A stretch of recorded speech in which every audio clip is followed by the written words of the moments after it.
Hi guys! Joy morning! Today is Friday, 13th of March. After 4 days straight na 8 hours shift, at last it's my day off today.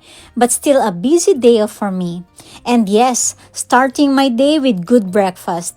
Alam nyo naman ako, parang hindi talaga ako magpa-function kapag walang breakfast.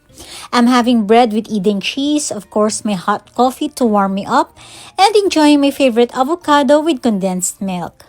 Kailangan ko magpunta today ng post office at bangko at pupunta din ako ng Kamakura to meet my friend kasi in-invite niya ako magpunta sa house ng friend niya for dinner at para makilala ko din daw.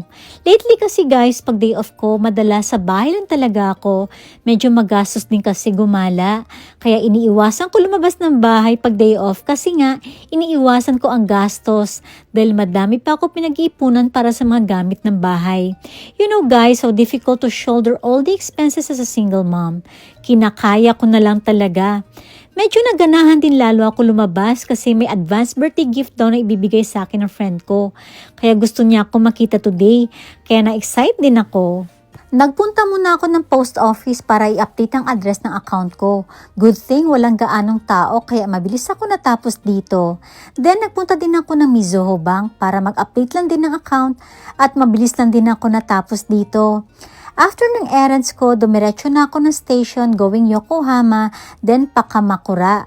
Medyo maginaw nga today guys, parang winter ulit.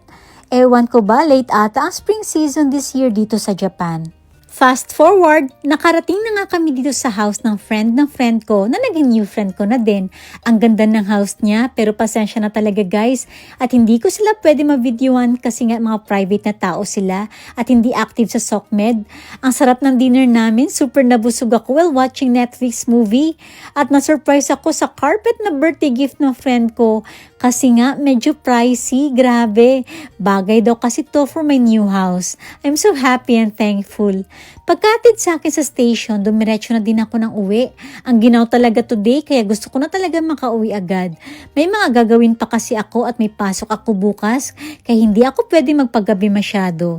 May additional JV products pala ako na-receive, saka ko na lang to i-share sa inyo guys. Hanggang dito na lang muna ang vlog na to ha. Till the next one, be beautiful and be kind. God bless!